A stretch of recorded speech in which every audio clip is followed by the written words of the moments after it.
Salut! Aujourd'hui, un sujet très vaste qu'on va tenter de résumer le mieux possible.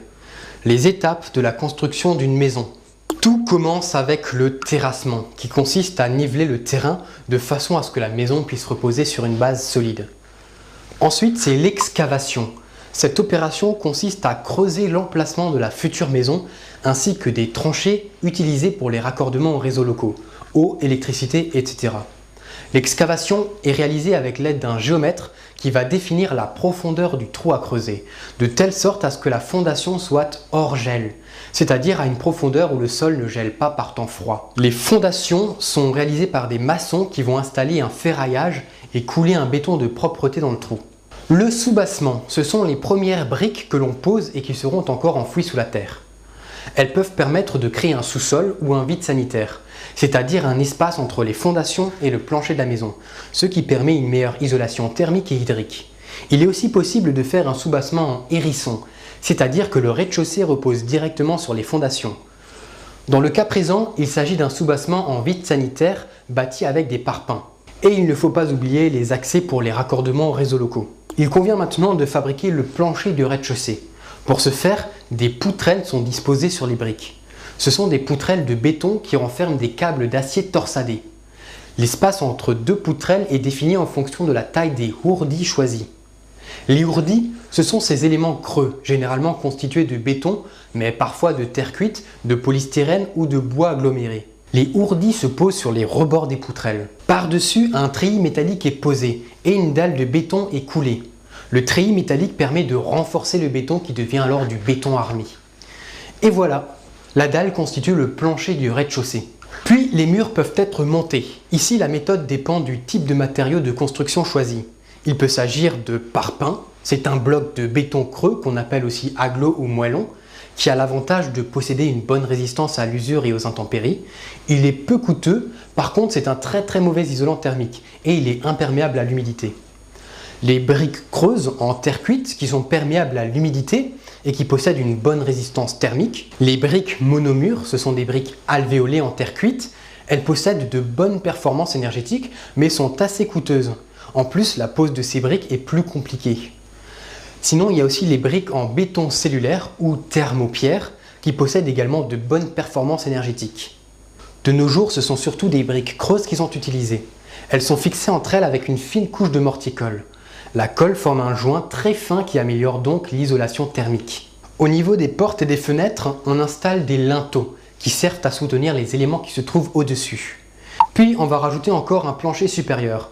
On dispose donc des poutrelles maintenues par des étais qui permettent de soutenir provisoirement le plafond. Puis on dispose les ourdis sur les poutrelles, en pensant bien sûr à laisser une ouverture pour faire passer un escalier. Et on va faire couler une dalle de béton comme pour le plancher du rez-de-chaussée. Maintenant, on va fabriquer un toit. Dans la présentation, on va choisir un toit en bâtière, c'est-à-dire un simple toit à deux pans. Il convient donc de monter aux deux extrémités de la maison des briques en forme de triangle. Cette structure triangulaire s'appelle un pignon. Puis c'est l'installation de la charpente. Dans ce cas aussi, il existe différents types de matériaux de construction utilisables. Le chêne, le sapin, le châtaignier, l'épicéa, etc. Les bois de charpente sont préalablement traités contre les attaques les plus courantes. Termites, capricornes, champignons, etc. Les premières poutres en bois qui sont posées sont appelées pannes. Ce sont sur ces pannes que vont reposer l'ensemble de la structure du toit. Les pannes sablières sont fixées sur les murs horizontaux, à la base du versant de toiture. La panne faîtière est posée au sommet de la charpente. On peut éventuellement rajouter des pannes intermédiaires qu'on appelle pannes ventrières. Puis les pentes des pignons sont mises à niveau pour en faire des pentes lisses. Cette opération s'appelle l'arasage. Pour ce faire, on réalise un coffrage avec des planches en bois et on fait couler un béton suffisamment épais pour ne pas couler hors du coffrage. On obtient alors une arase. Verticalement aux pannes, on fixe des chevrons qui sont des poutres plus fines que les pannes. Et sur ces chevrons sont cloués des lattes à toit nommées lithos. Les lithos sont posés horizontalement et doivent avoir un écartement régulier qui est défini par le type de couverture qu'ils doivent supporter. L'écartement entre les lithos est appelé pureau. Ensuite, c'est la pose de la couverture, c'est-à-dire l'agencement de matériaux recouvrant le bâtiment pour le protéger des intempéries. Là aussi, on peut choisir différents types de matériaux, comme les tuiles en terre cuite. Parmi les différents modèles de tuiles en terre cuite, on retrouve les tuiles canal, adaptées aux toits à faible pente, les tuiles plates, qui conviennent aux toits à forte pente, et les tuiles à emboîtement, qui ont l'avantage d'être faciles à poser et permettent de réduire le nombre de tuiles au mètre carré. Sinon, il existe aussi les mêmes modèles, mais en béton, qui sont plus lourdes que celles en terre cuite, mais qui ont l'avantage de mieux résister au gel et qui ne se gorgent pas d'eau en cas de pluie. Ensuite, il y a aussi la possibilité d'une couverture constituée d'ardoises, qui peuvent être soit naturelles, soit en béton, ou bien des shingles, qui sont des bardeaux bitumineux, qui ont l'avantage d'être très légers, imperméables et résistants au gel.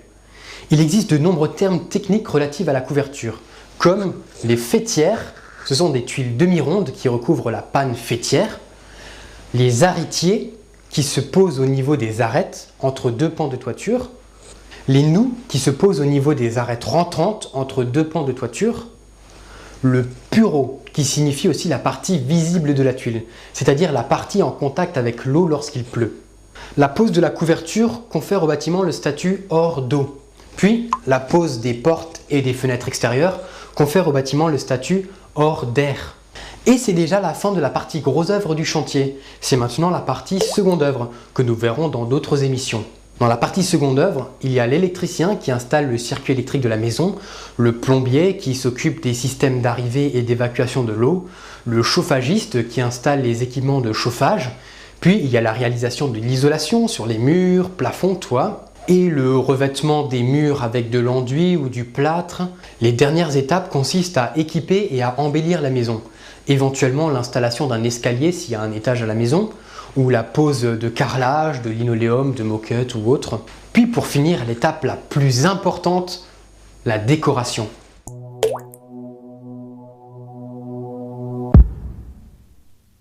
Le mot du jour, c'est suranné. Quelque chose de suranné, c'est quelque chose qui a dépassé sa date d'expiration, qui est tombé en désuétude.